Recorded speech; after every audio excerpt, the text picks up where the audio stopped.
Good morning, everybody. I think now that we've given it a few minutes for people to join and we're reaching right around sort of that 20 mark, I think we can go ahead and get started. Um, so first of all, hope everyone can see my screen. If not, just let us know in the chat. Hope you're all doing well, wherever in the world you may be calling in from. My name is Joe Walsh. I am one of the two senior analysts working with ACAPS within the Ukraine Analysis Hub. First of all, I want to thank all of you for making the time to be here today amidst your busy schedules. We know there are tons of really interesting and thought-provoking sessions this week, and we're very glad to see many of you here in this session today. I also want to thank the organizers of the HNPW for putting together this great showcase of humanitarian contributions, innovations, and work that's going on around the world. This session specifically, as you may know, we'll be looking at the results of a recent report that we published on the impacts of the US funding cuts in Ukraine specifically. A few very quick ground rules to mention before we get started. So please do mute your microphones during the presentation. We are not going to take the entire 2-hour time slot, so we will have plenty of time for Q&A, which we will have at the end of the presentation. So if you do have questions or comments throughout, please feel free to either save those for yourself and for us until the Q&A, and feel free to raise your hand at that time, or feel free to add your questions and comments to the chat, and we will have people monitoring that as well.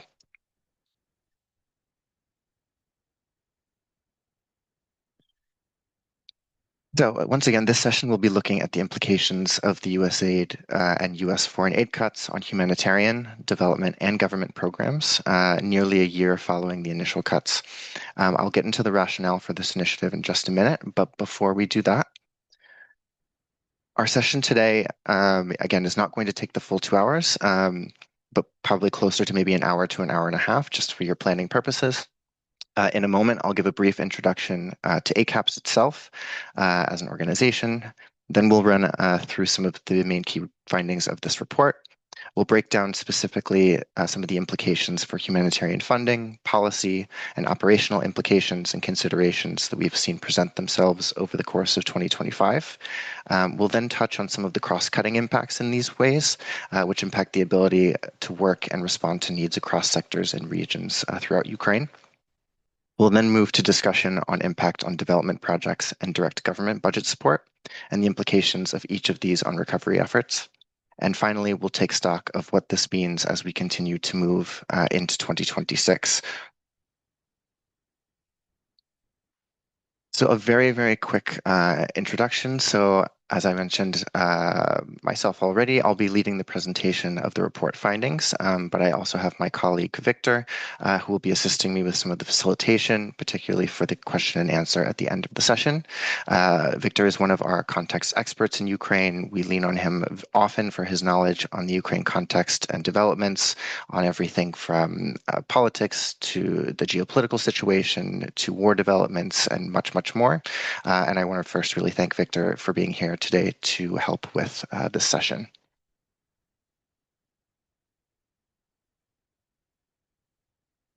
So before diving into the report itself, I want to give a brief overview of who we are as an organization and what our expertise is.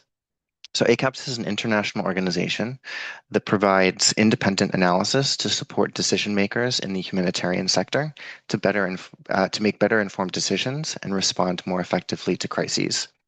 Our hub in Ukraine specifically was formed in March of 2022. And since then, we have produced a range of analytical products that can be found on our website in both Ukrainian and in English. The reports include everything from rapid analysis briefs to longer thematic reports, data sets, and a number of other types of outputs that we produce. We also have a growing capacity building portfolio in Ukraine. Every year, we're training hundreds of Ukrainian responders on how to use analysis in their day-to-day work. And the QR code that you can see on your screen now will allow you to subscribe to our newsletter and receive our reports and training invitations directly if you should want to. As a global organization, we've also pioneered the use of foresight analysis in the humanitarian sector and have hosted scenario workshops for crises across the globe, including in Ukraine, Sudan, Afghanistan, and many others. In fact, we recently completed our 4th annual scenario workshop in Ukraine, and the collaboration with so many individuals and organizations has made this exercise the success it has been over the years. And I'll mention a little bit more about the scenarios work as well. Some of you may have heard about this from the session that my colleague Aditi led yesterday evening.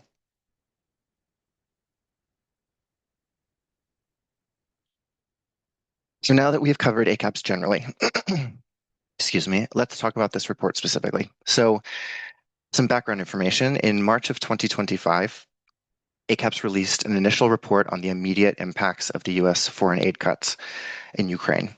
The purpose of this product was to give a glimpse as to the impacts on specific sectors, geographies, and specifically what it looked like at that moment in time.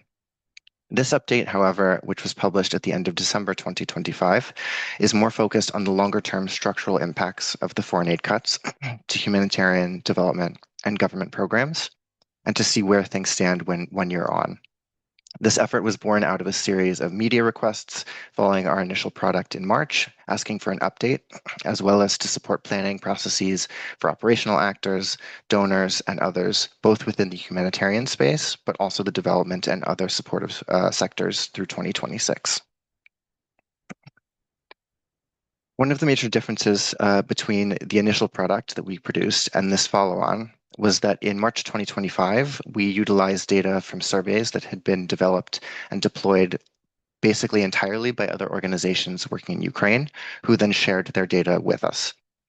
After doing some outreach more recently, we determined that these partners were not planning on conducting a follow-up survey. So in this time, we decided to do our own follow-on survey, which was actually the first instance of us doing this within the ACAPS Ukraine Analysis Hub. In total, we received responses from 69 organizations operating in Ukraine, constituting international NGOs, national NGOs, CSOs, volunteer organizations, and multilateral organizations, including UN agencies. To back up the survey data, we also conducted 27 key informant interviews with humanitarian and development actors working throughout all different sectors and capacities, from implementation and operations to information management and coordination. We supported this with additional secondary data review of relevant open source information to ensure that we were gathering additional data points from these actors as well, specifically from humanitarian development and government reports on policy, financial tracking, programming, and much, much more. I do also want to note a few of the limitations of this research effort. First, despite Ukraine being an incredibly information-rich context in the humanitarian sphere, data on the impacts themselves of the US cuts are still quite fragmented and incomplete. So building a full picture is quite challenging. This includes the fact that organizations that might have experienced existential funding cuts may not exist anymore at all and may have ceased operations or existence entirely, meaning that the impact of the cuts could actually be even more severe than what we will be depicting in the presentation today. Moreover, our survey, while comprehensive, cannot be taken as a representative look entirely of the response in Ukraine, but can help to glean some key dynamics that have played out within the last year. There's also a lack of publicly available data, particularly on the government and development sides, due to sensitivities related to programming and funding that persist, and even speaking to actors on the development side in particular was quite challenging throughout this research effort.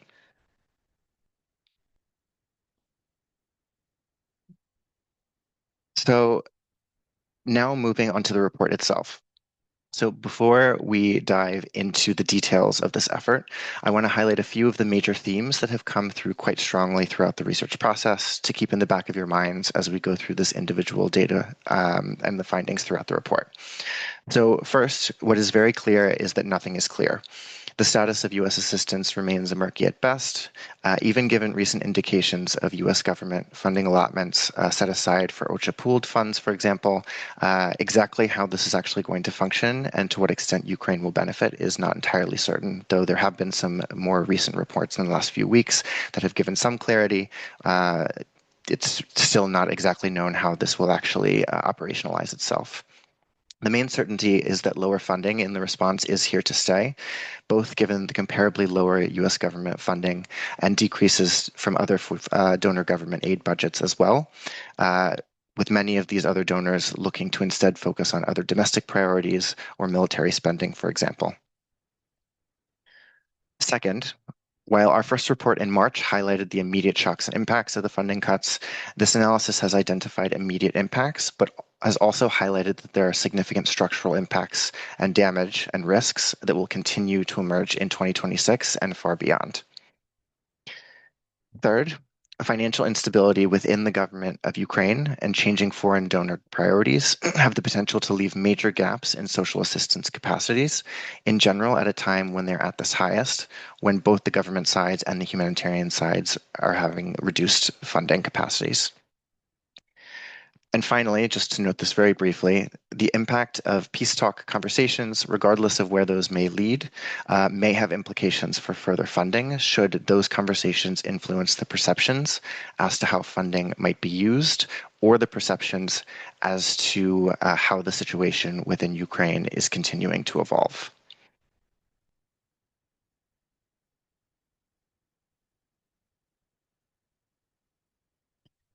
So now to get into a bit more of the nitty-gritty. So as many of you are aware, as a brief recap, following a 90-day pause, which was initiated on January 20th, 2025, the US government canceled 80% of the programs managed by USAID globally.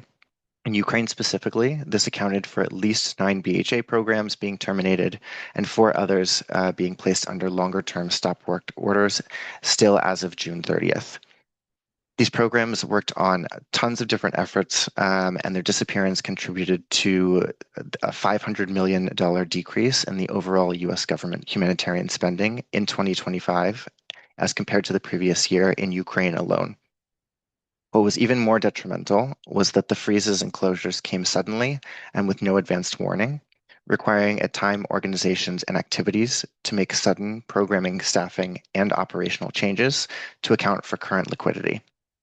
In total, the US government dropped from being the single largest donor in the response in 2024 to the fourth in 2025, accounting for a decrease of total monetary contributions from 24% of $2.7 billion in 2024 to 11% of $1.5 billion in 2025. So just really highlighting the fact that not only were the US contributions massively decreasing, but also the portion of the already lowered monetary amount was also decreasing as well. The majority of donors also reduced their spending within the response, with a few small exceptions, which included ECHO, the Italians, and the South Koreans. However, these increases only accounted for just over $50 million increases in total, well below the shortfall that was left by the US government cuts. Further, there are cases in which US government cost-shared programs and activities that were working closely with other donors exacerbated further funding decreases within the response. We had cases in which other donors who were using funds on cost-shared activities did not see the initial objectives of activities still being achievable without the US government allotted funding, further decreasing their funding contributions or fully canceling the funding in the activities altogether.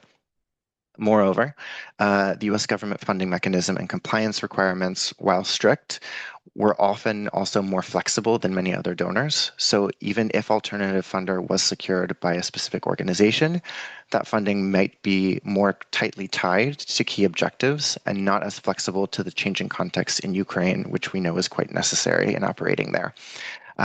Some organizations we spoke to referenced this being a major detriment to losing the US government and BHA funding, and that it was a real advantage of BHA funding as well.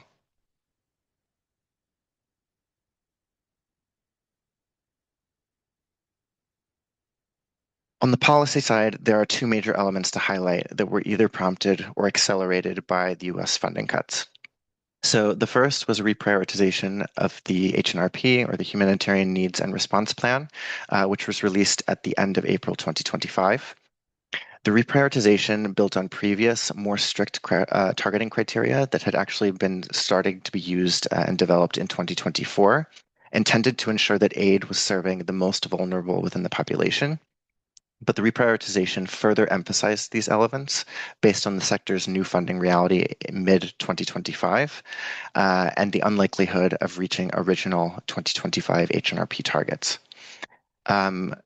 The reprioritized HNRP also flowed into hyperprioritization that we now see in the current 2026 HNRP, which focuses really heavily on four major priority areas that you can see here, and that we'll also come back to a bit later in the presentation. The second policy adjustment was an acceleration of what has been known or become known as the humanitarian reset, which is intended to make humanitarian assistance more targeted to the most vulnerable in a more effective and efficient manner. The term and idea have both long been in the humanitarian sector, so they're not new, with concrete discussions having been referenced on these as recently as the end of 2024, predating the US government funding cuts. However, the sudden financial tightening in the sector seems to have been seen as an opportunity to revisit how response functions are and are not working for aid recipients, and how the system on a global scale can use fewer resources to still achieve considerable impact. This is also relevant to the way the new HNRP is structured, which is slightly outside of the usual cluster approach within Ukraine as a sort of test run for more efficient management and resource usage within the Ukraine response.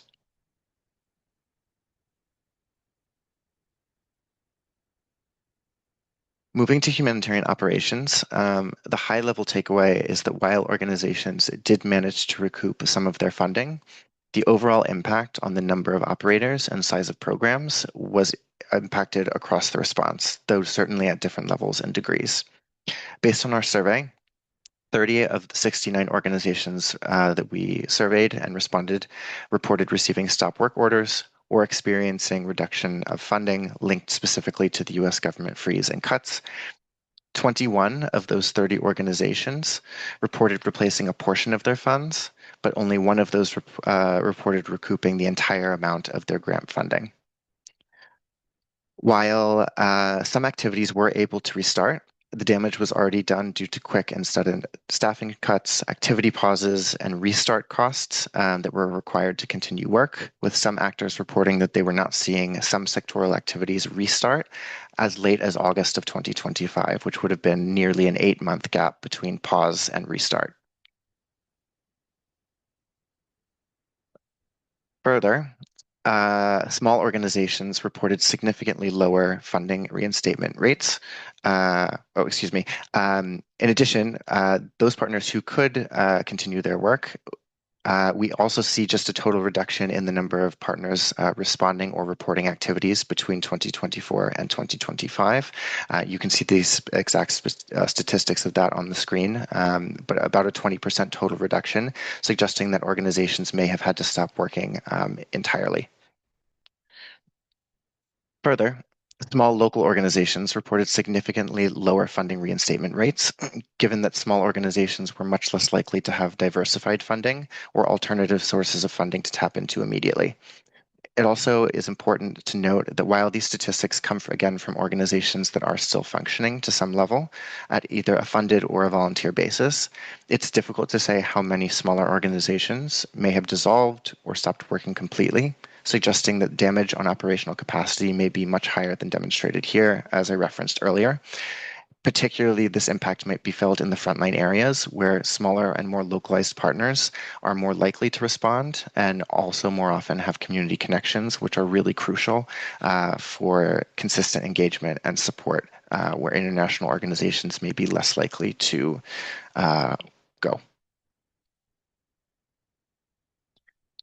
Moving broadly to the geographic level and in line with the HNRP prioritization of the last few years, funding cuts led to an increased geographic focus on frontline and international border areas in the east, south, and north.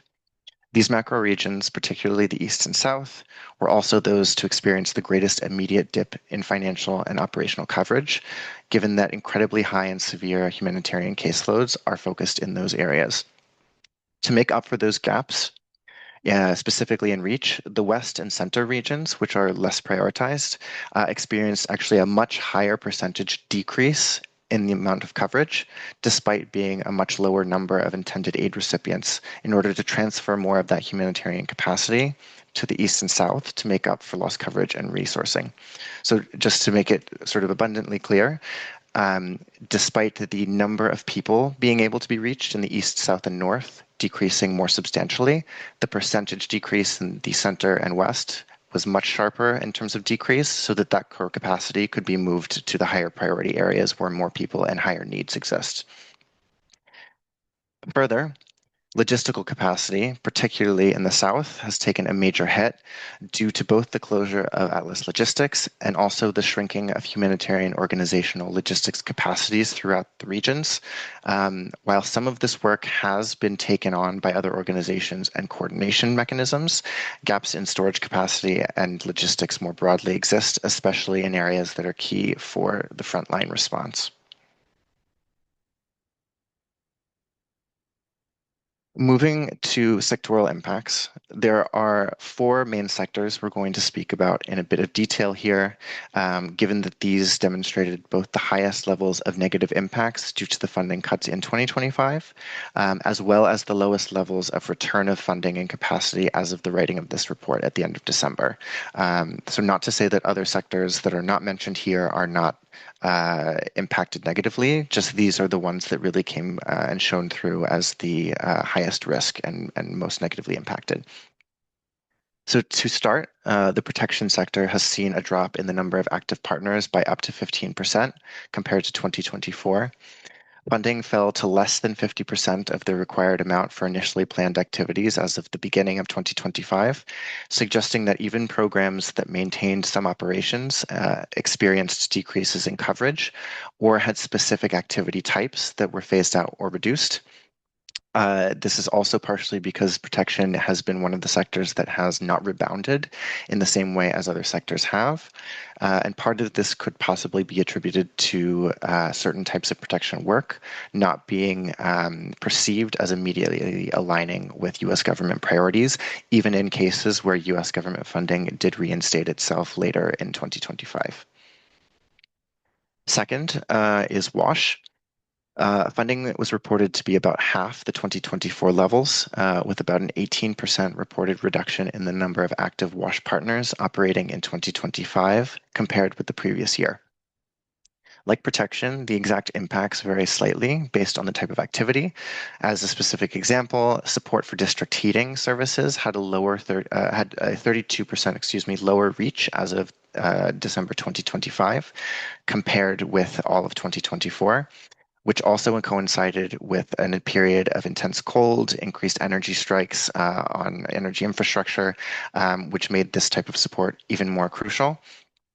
In general, it's estimated that across all activity types within WASH, there may be up to 1 million intended WASH aid recipients that did not receive assistance in 2025 that were expected to at the beginning of the year.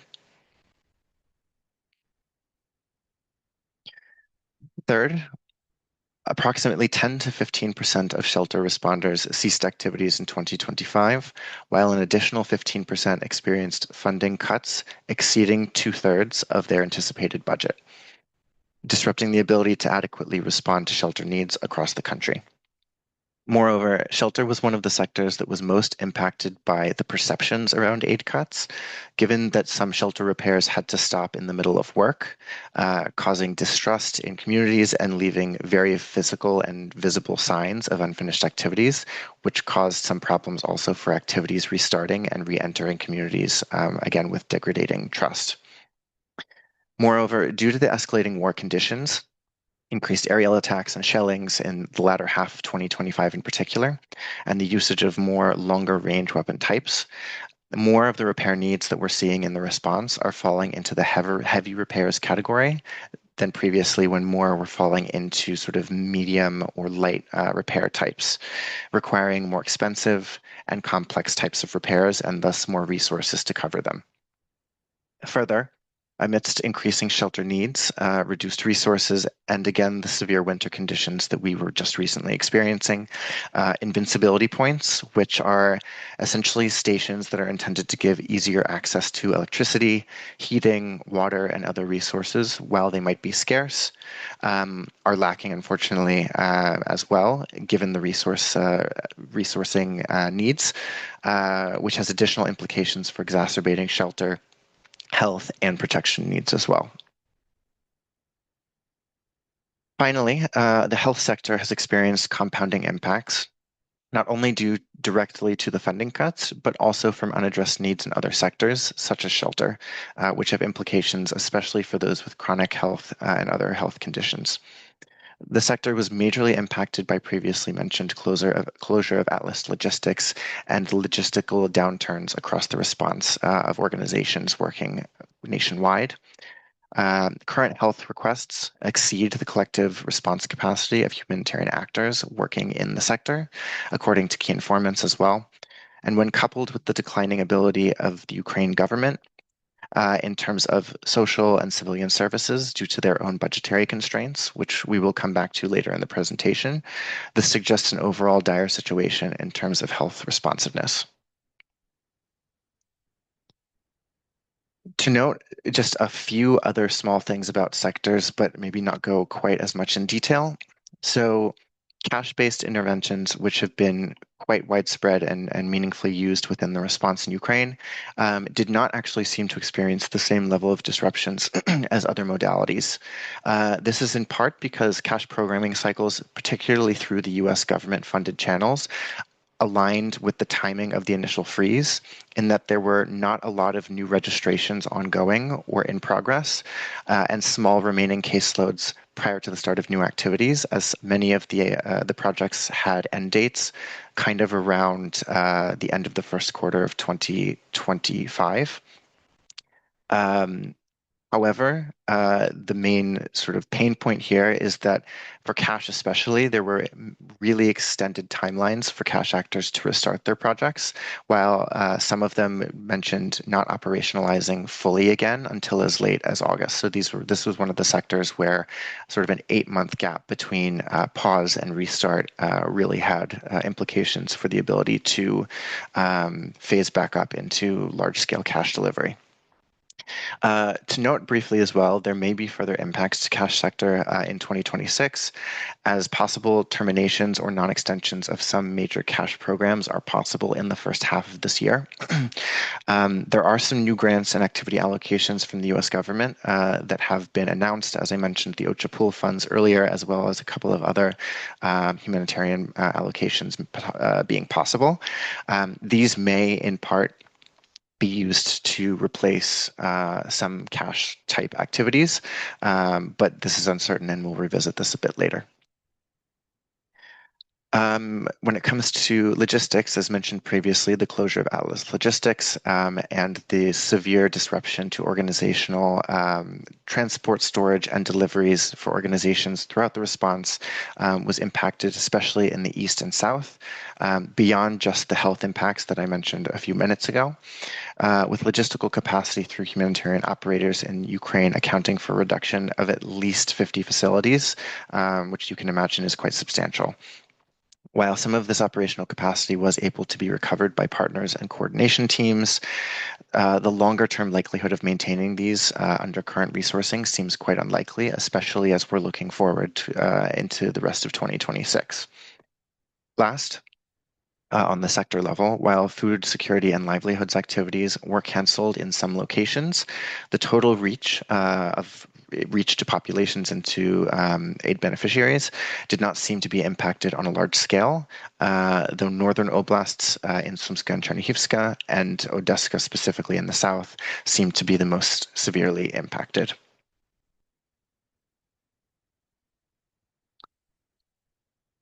I now want to move to a few cross-cutting themes that came out quite strongly in our analysis and that we have also already touched on a little bit throughout the presentation, but I think are quite important to call out explicitly as they have implications that are far-reaching beyond just humanitarian. So first, Localization has been a big topic in Ukraine, especially the last year and a half.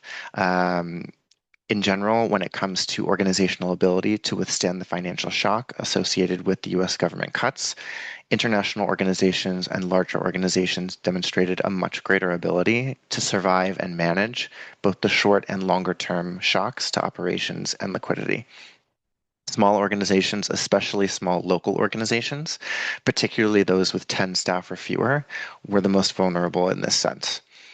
This is in a large part due to the fact that these organizations, as mentioned previously, have less diversified funding, less backup liquidity, and make the sudden nature of the US government cuts an existential threat to their work and existence.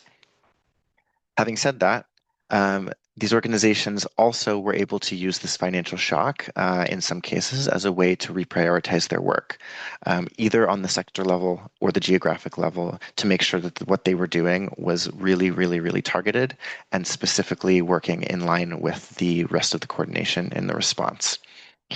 There are also some examples of local organizations managing to step in during the period following the initial cuts to cover areas of programming where international partners may have had to pause. A lot of international partners had more substantial sort of periods of initial panic where they may have just ceased or paused activities as sort of a contingency plan, if you will.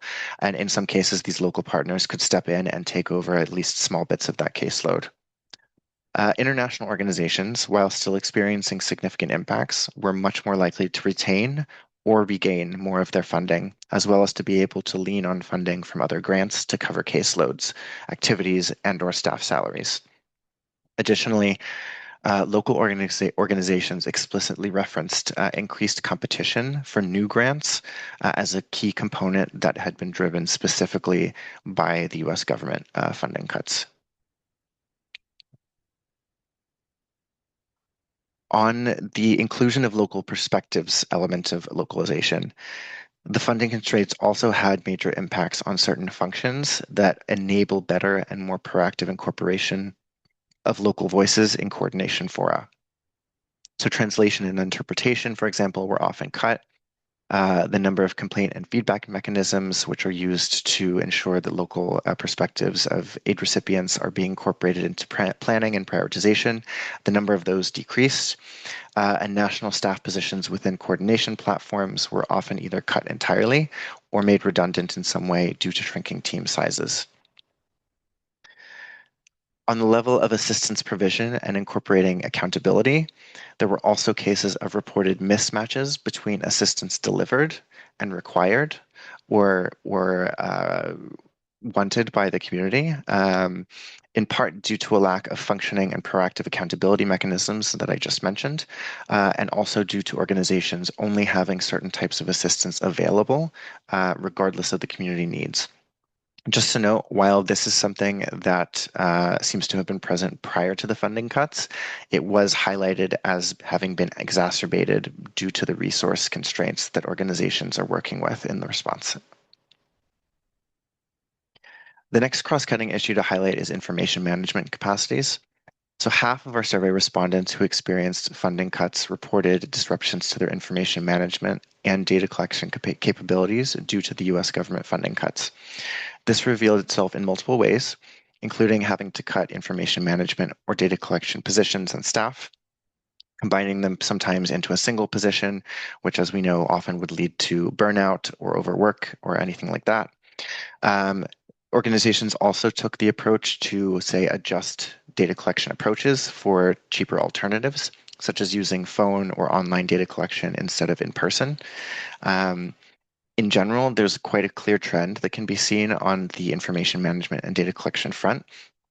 As part of this effort, we conducted a scrub of Relief Web humanitarian publications and reports, and that showed that there was a 33% decrease in the number of publications in 2025 as compared to 2024, suggesting that there is less information circulation ongoing in 2025. The one thing to mention here is that this also could be seen as a potential opportunity.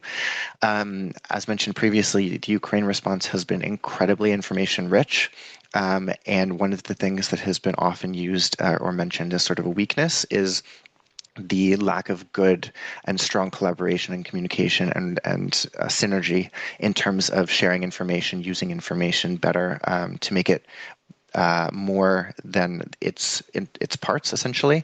And so there is an opportunity here to potentially use the existing information that we already have in the response to continue to inform response capacities moving forward into 2026. Coordination capacity also took a major hit due to the cuts. About half of surveyed organizations referenced experiencing reduced coordination capacity or reduced ability to participate actively in coordination structures. This was particularly the case for organizations that lost sector-specific funding linked to a workshop, for example, a working group, excuse me, or a cluster. Basically meaning if they lost significant funding in WASH, then they may not be participating in WASH, and also, despite not having those activities, still not also engaging their expertise in those conversations anymore. Further, coordination for themselves referenced having to either downgrade senior roles to more junior ones to account for the inability to fund expensive salaries, or ultimately, we had many of these roles being terminated completely by the end of 2025 to account for lower than expected budgets in 2025, as well as expectations for low funding in 2026.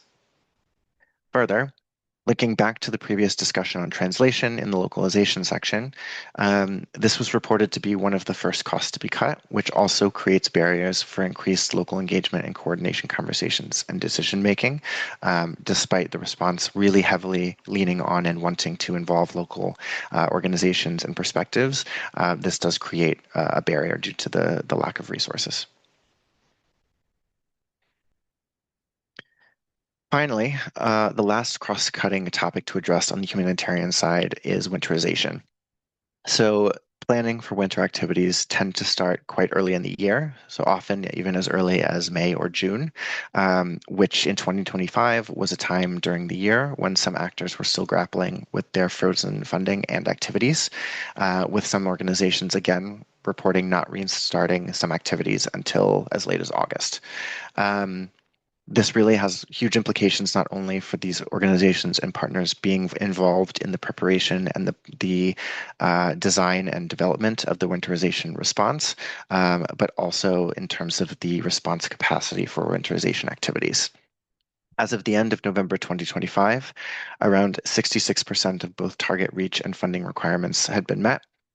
Given the particularly intense winter season, combined with the uptick of attacks on energy infrastructure, particularly since September 2025, response needs may actually be significantly higher than originally anticipated. For example, the scale of heating assistance is down by about 1/3, which accounts to almost or around 400,000 people in 2025, with some key informants referencing that this shortfall could be even more extreme, especially considering the late 2025 and early 2026 climatic conditions, where we had temperatures dropping as low as -20 degrees Celsius and low levels of heating and electricity to support households. Last, as mentioned previously, invincibility points have played a crucial role in energy and winter-related resilience for civilian populations, but unfortunately these have also been deprioritized due to the current funding conditions, despite being really more important than possibly ever before this past winter. Again, these last few slides are really just some of the major themes that came out of our analysis on the humanitarian side specifically, though I think they also have implications for the government-led and the development programs as well, which we'll jump into now. These are not representative of every impact of the cuts on humanitarian programming, but hopefully give a glimpse into the major themes and trends. Now, the amount of information that's available on development projects and direct government support is much more limited than in the humanitarian sector. What we do know is that beyond humanitarian assistance, the US government channeled more than $45 billion for development projects and government-led social programs. Starting on the development side, at least 10 non-humanitarian projects through USAID remain active, and 5 additional projects were under stop work orders as of the end of June. So this would not include projects via BHA. However, 21 of those programs, those non-BHA programs, were cut or paused by this same date, many of which actually predated the start of the full-scale invasion in 2022, which not only suggests that war-related resilience and recovery efforts have been impacted, but also longer-term system strengthening projects, particularly on things like governance, civil society strengthening, and media, just to name a few.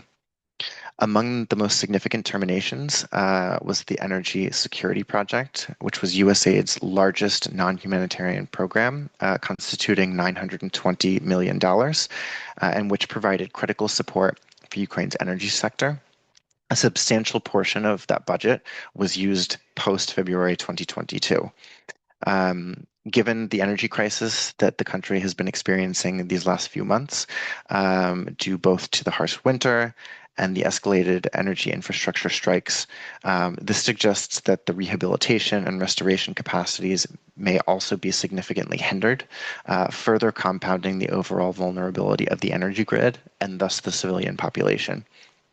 Further, these compound effects have forced Ukraine to rely heavily on imported electricity since November 2025 due to energy infrastructure being damaged. Finally, and outside a bit of the energy piece, but while European donors are also providing assistance, including on energy, but also on a number of other sectors, prioritization of key development areas may be or could be more linked to key EU integration or membership criteria, which, while very important, could risk specific sectoral gaps formerly being filled by USAID remaining unaccounted for. So it's not to say that the priorities are better or worse, just that the priorities may be slightly different and that gaps may be created in terms of the services that they are supporting and that are not being supported anymore. Now, last, to touch on direct budget support, which is essentially direct funding that was being injected into the Ukrainian government institutions and budgets for a wide variety of civilian support, purposes, and state functions.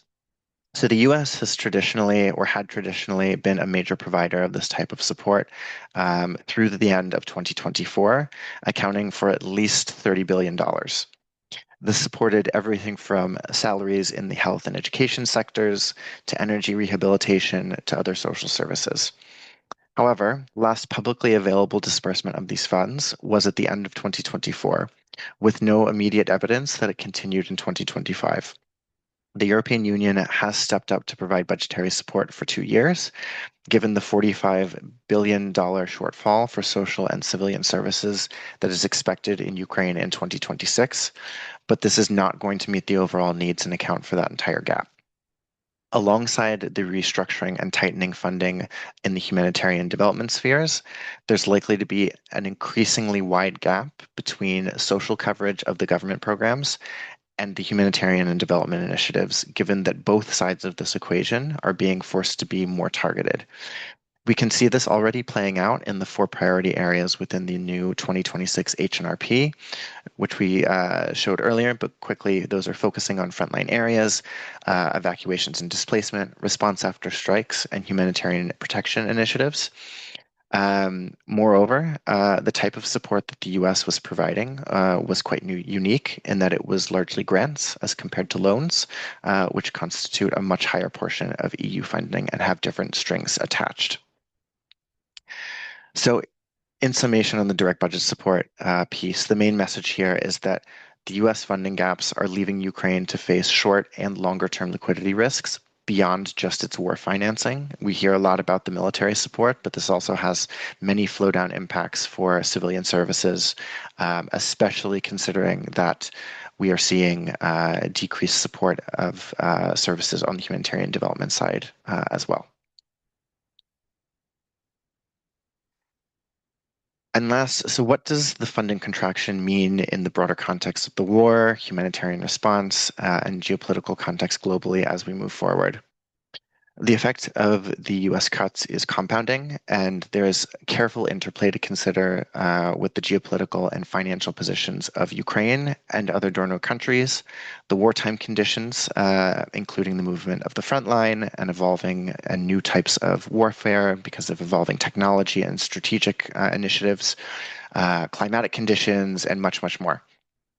The US's new funding and policy priorities more broadly are triggering global aid shifts, with the United Kingdom, Germany, and others reducing global humanitarian funding allocations to allow for more domestic military spending, which amounts to less humanitarian and development funding globally and in Ukraine specifically, which seems in part pressured by the and more broadly global pressures for additional spending on military.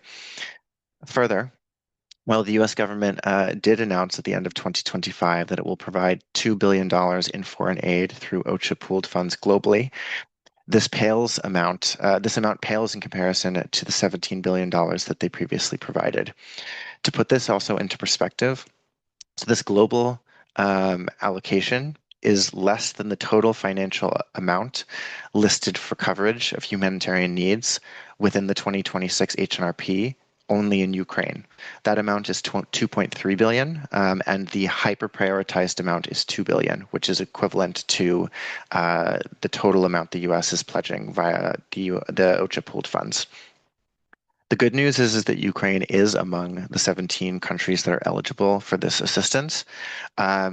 It's, however, quite unclear how much of this will be dispersed to Ukraine and other country contexts at this time. And as we've seen, there are new crises evolving on a day-to-day basis.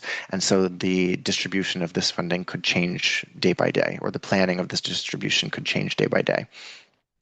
There are additional aid allocations that have been recently discussed and moved forward through US aid channels. But again, it's very difficult to say which contexts these funds will go to, which type of support that they will be used for, and how they will be operationalized, and with what strings attached. Further, a recent article reported that the institution of a new arm of the Department of State, which is likely to focus on humanitarian aid and seems to be some kind of combination of previous USAID functions with some functions from PRM and maybe a couple of other offices, has been announced. But it's very unclear how this office is actually going to operate, how engagement will work, and what bureaucratic sort of strings will have to be worked through. The reduced funding will also inhibit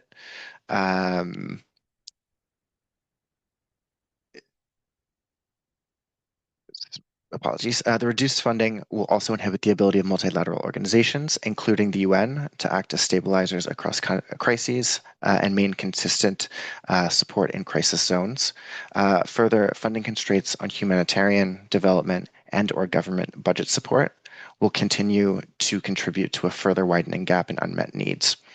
Bearing in mind that there have also been reductions in military support, the combination of lacking financial resources in military, as well as in social services, humanitarian development capacities as well, combined with climatic or environmental conditions, will basically mean that fewer civilians will be able to access support despite larger groups potentially needing it, and increased overall vulnerability of Ukraine and its citizens during its wartime efforts.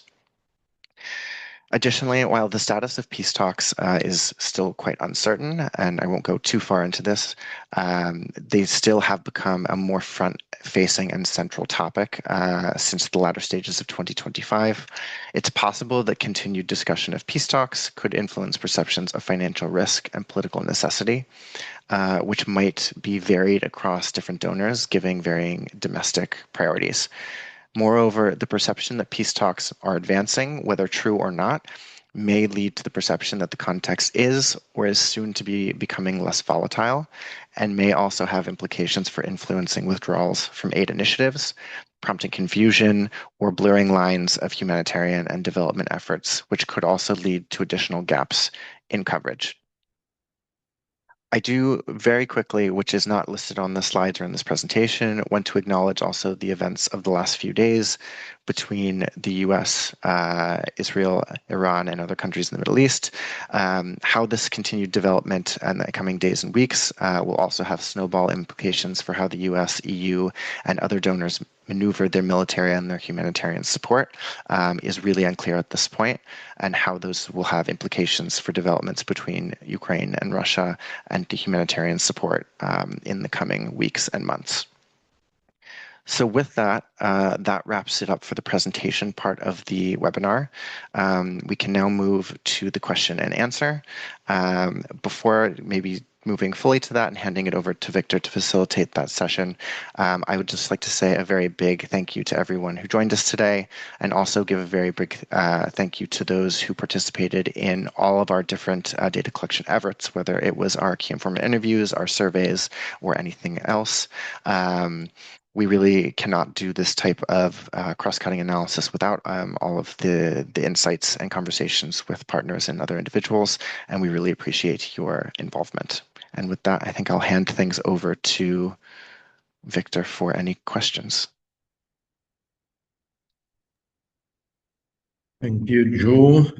Dear colleagues, you're welcome to share your comments and to ask questions. If you plan to take the floor, please raise your hand so we can make sure things will go smoothly and our discussion will be organized in certain way. And just to kick off our discussion, I will share several questions from our chat and from other platforms we use to get feedback to this presentation.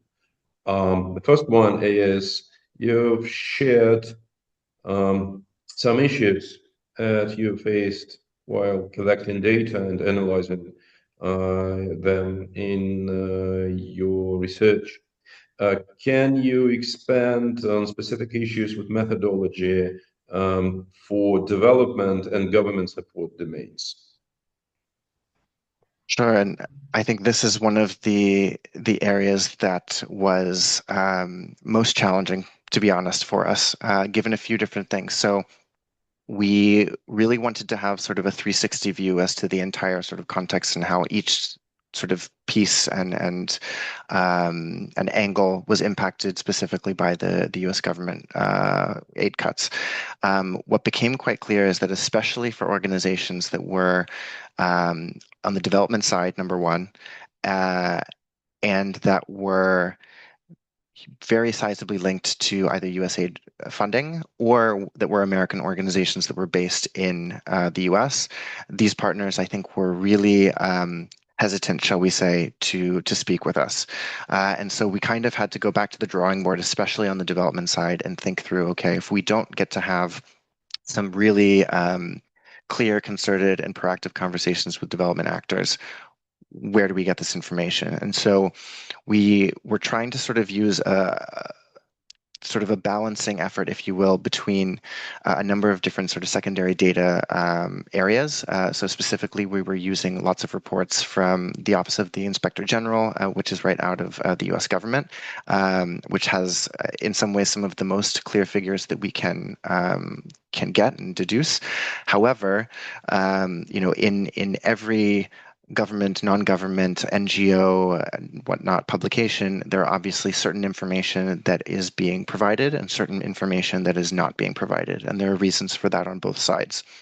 And so we had to be quite careful with taking all of the information that we were seeing completely at face value, and sort of trying to also use other media sources, other conversations, even through, for example, humanitarian interlocutors, to sort of triangulate the different numbers or the different sources that we were finding.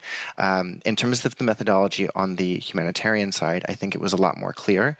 We had a lot more information just available to us via secondary data, but I think really the strength of the analysis and of the research on the humanitarian side really came at the end of the day from being able to coordinate via the survey with a lot of different organizations working on the ground. We had a lot, for example, of local national NGOs that were responding to the survey, which was really, really fabulous to see, which is a perspective I think also we sometimes don't get enough of in these types of efforts. Um, but yeah, I think to sort of also maybe sort of end on sort of the humanitarian piece, which is the strength, I think, of sort of the methodology really came down to the survey itself and sort of deciding that, well, we don't have the initial survey that we had for March, but that was something that we could really use as a sort of a guardrail or like a baseline, if you will, for the other information that we're trying to identify and discuss in the context. So yeah, I think on the humanitarian side, it was much easier, frankly. It's also obviously the sector that we're more plugged into and involved with on a day-to-day basis. So I think that makes that process and sort of developing the methodology alongside those institutions and alongside those uh,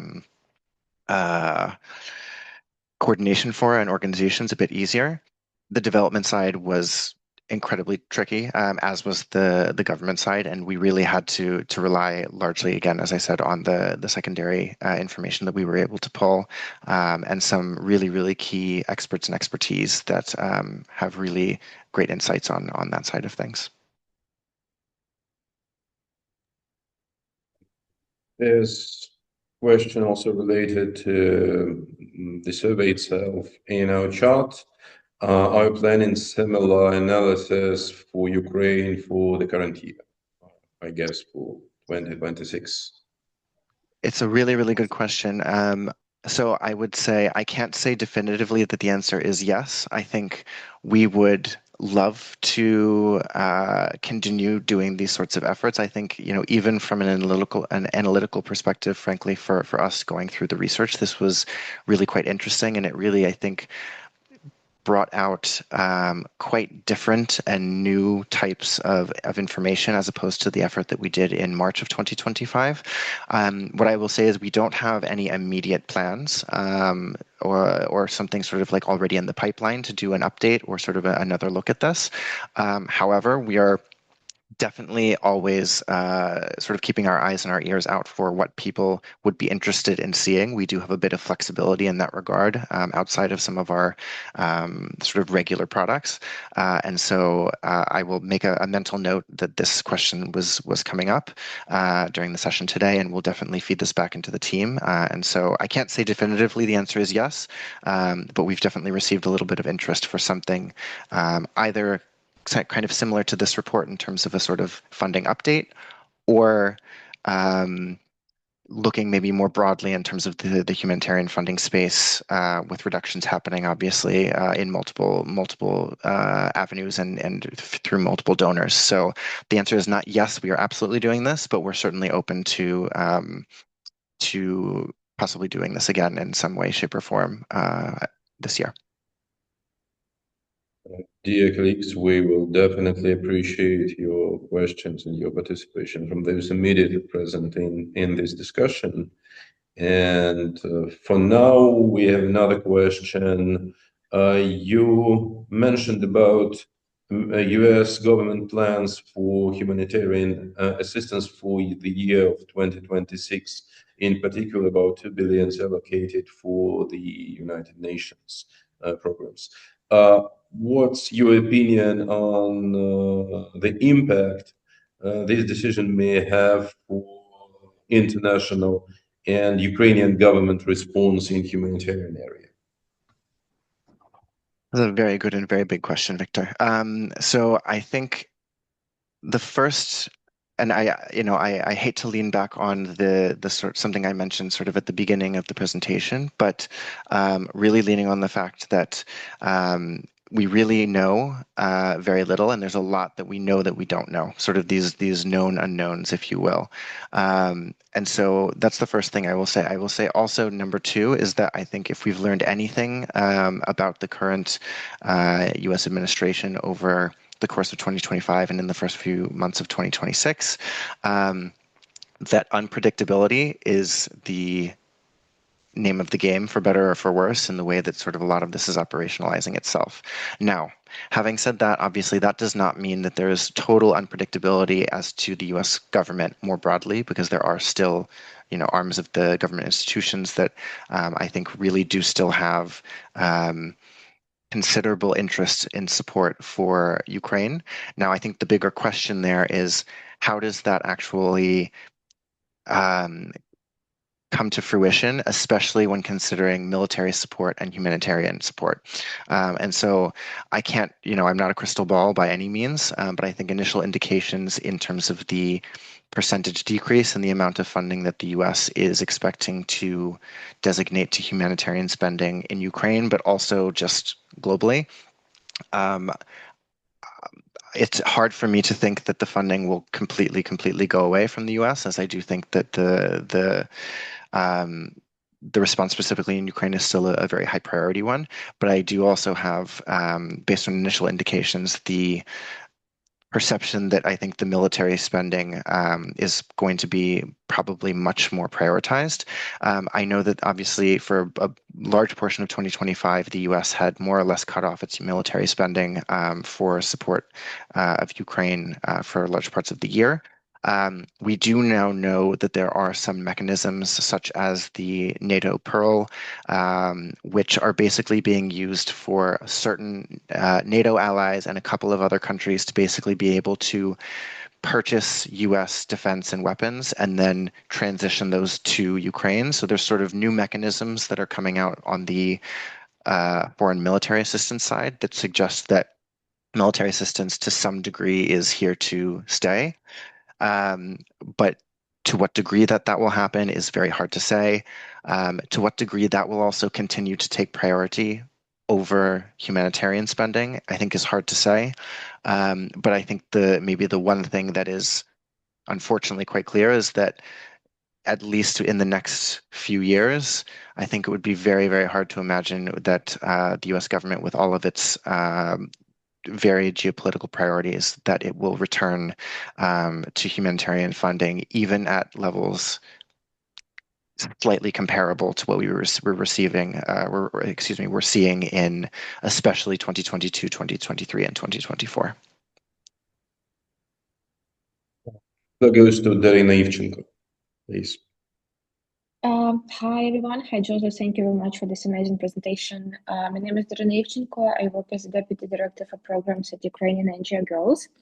And we also co-chair in working group Gender Humanitarian Action, which was one of the first to initiate any type of assessment or research on the impact of funding cuts, specifically on the GBV and diversity, inclusion, and equity programming, which, as we know, is very much not aligning with US governmental positions. I think you used, I guess you used the first round of this assessment during your data desk analysis. And just to follow up, that recently we did the second phase of this research to kind of have the broader picture, where we focused not only on the US funding cuts, but generally on the reduced foreign assistance on the sector of women rights and women-led organizations, and especially in the sector of programs which have specific focus on inclusion and diversity. So I will be putting the link in our chat to this, so maybe it will be of use. Thank you very much. Also, will be using I will be using some of the points from your research during the advocacy. For me, it was because I'm mostly present the humanitarian response sphere, was very interesting to look at the impact for governmental and development programs, in general the localization. So just big thanks for your major work. Right. Thank you so much for that, Darina. And yes, number one, would really be fascinated and interested to see. I think we may have pulled, depending on the timing, from the publication that you're referring to when we were writing our report. But in any case, would love to take a closer look at any of it that also potentially, may align slightly differently than sort of what we have in our report, because I think those discussions are also quite important so that we get as accurate a picture as possible. And yeah, absolutely would love collaboration and things like this on the future, so we can continue to understand the funding situation better across all spheres. So thank you for that. We have another question from a different platform. Do you expect the overall international aid for humanitarian assistance to rebound this year or not? So I certainly don't want to be a forecaster, because that is something that I think is a dangerous business to get into. And I know my colleague at DT, who works quite a lot on our scenarios and sort of looks at all different options as to where the next, for example, 9 months of 2026 might be going. I think would have in some ways an even better perspective on this, given that she's just been working on our scenarios report. Having said that, I think given sort of what we've seen in the analysis of the USAID report, again, as of the end of December 2025, and then also some conversations and some discussions and analysis we've been doing in terms of looking at the potential sort of movement in the next 9 months within 2026 in the conflict, in the foreign aid assistance, in many of these different things. I think it's quite difficult at this point to imagine a significant rebound, just given sort of the messaging and the platforms that a lot of foreign donors are taking, even in the short term. Something that I do want to say here, though, is that I think there's a difference in the way that we saw this happen in 2025, and it really comes down to this sudden, no warning, just sort of disruption, which the US government took. And so, that really rocked the humanitarian sphere in a way, because it was one day you had the resources and the next day you just didn't. And you didn't know if they were coming back. You didn't know if you could pay the staff, et cetera, et cetera. So the first thing I would say is I would be surprised if we see such a shock, sort of like a cataclysmic or existential shock to the funding system and sector within Ukraine in general.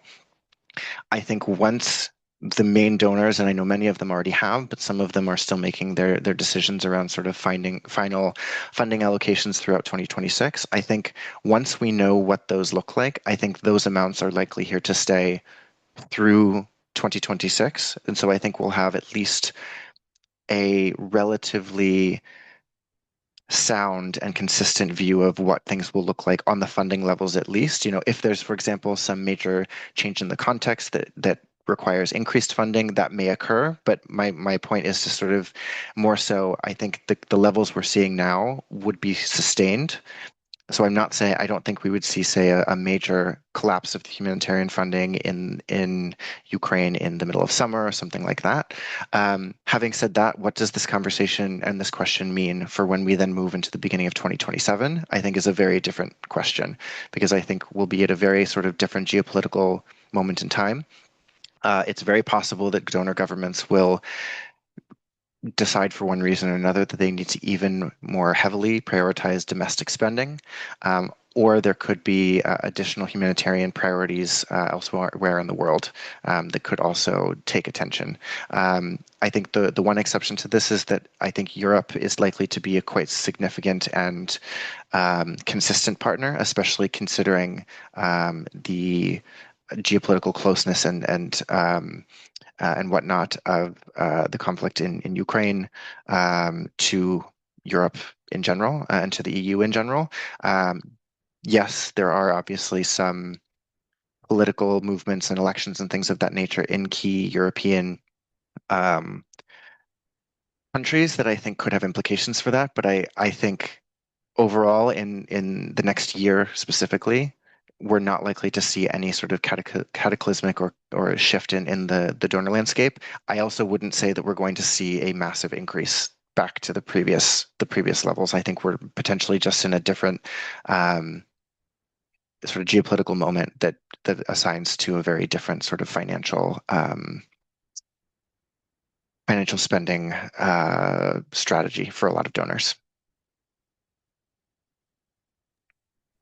Dear colleagues, are there any further questions?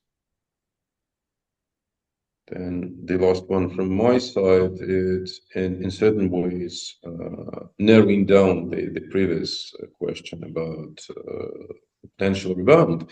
Are there any ways that non-European aid providers can pick up this torch in supporting Ukrainian humanitarian actions? Or it's only to the United States and Europeans to keep the track? It's a really, really good question. And I think one of the things that we can point to actually in that there is an opportunity here is that, again, we did see a very, very few, it was a few donors, but it was a core group of donors increase their contributions, in response to this funding decline in 2025. And I do think that there are opportunities for that to continue happening. So I believe it was ECHO, the Italian government, and the South Koreans specifically, and the South Koreans actually, I think it was one of the first times where they had made really, really, really considerable humanitarian allocations for the recovery and the response. The government and the development side, that's a different question, but within the humanitarian piece, specifically at least. If I was sort of trying to think through specific ways or places to sort of target additional funding, I think the biggest, frankly, compounding issue within the entire Ukraine context, outside again of the military piece, is the energy sector, and I do think this is actually one of the places that some donors have really stepped up. So that's sort of the positive side of that. The other thing, though, I think is, and whether it's reports and presentations like this one, or the report, for example, that Darina has put into the chat, these are, I think, really key advocacy pieces that sort of really need to be used to encourage both NGO engagement and donor engagement and multilateral organizational engagement to potentially even find more non-traditional donors outside of countries, or outside of the usual sort of bunch of countries and areas of the world that typically finance humanitarian operations. The other thing I would say is that while we really hear a lot about the energy, as I just mentioned, or winterization, or defense spending, or things of that nature, sometimes I think that those areas are so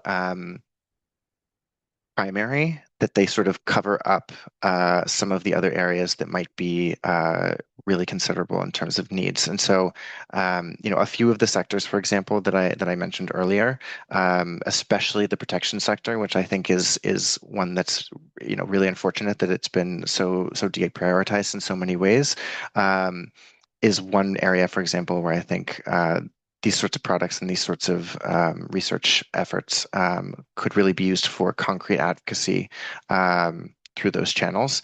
But I do also think a lot of that conversation needs to be coming from the humanitarian actors on the ground who are seeing the effects of these cuts in real time, what the impacts of those are on real people and real families and real households, and really channeling that information in a way that is clear and actionable to donor communities, whether they're ones that we're already working with or not.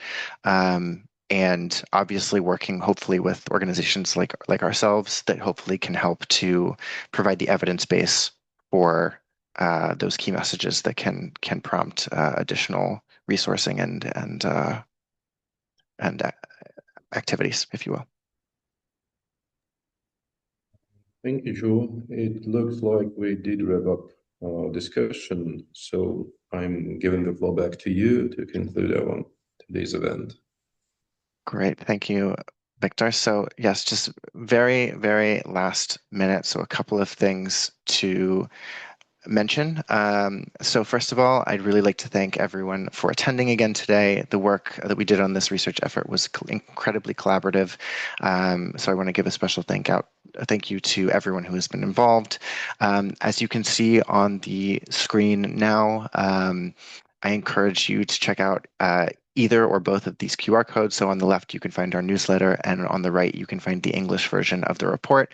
The Ukrainian version is also available on our website, just under the link where the English version is available. I've also dropped the slide deck from today into the chat for you to take with you as well.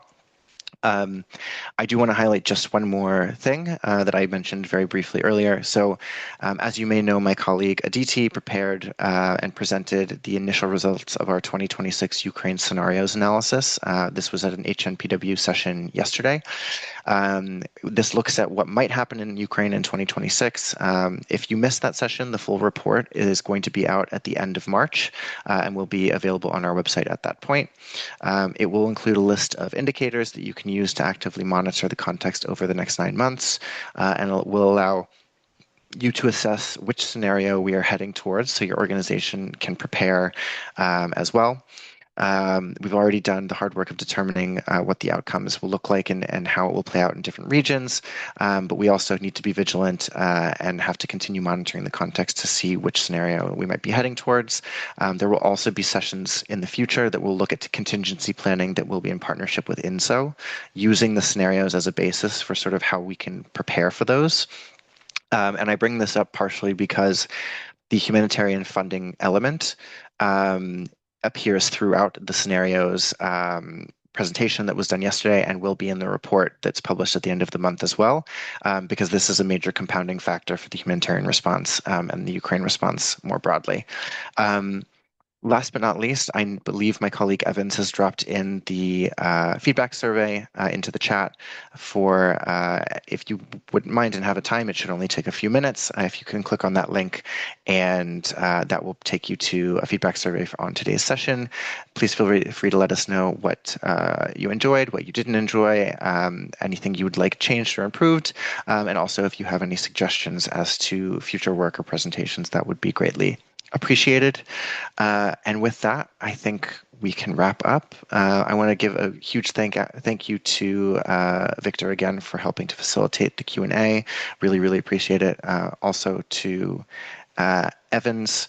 I see resharing the presentation. I'll reshare the presentation in the chat in just a second because I can just see this this chat, but I'll share that in just one second. But otherwise, thank you so much for attending, and I hope you have a great rest of your week and great weekend.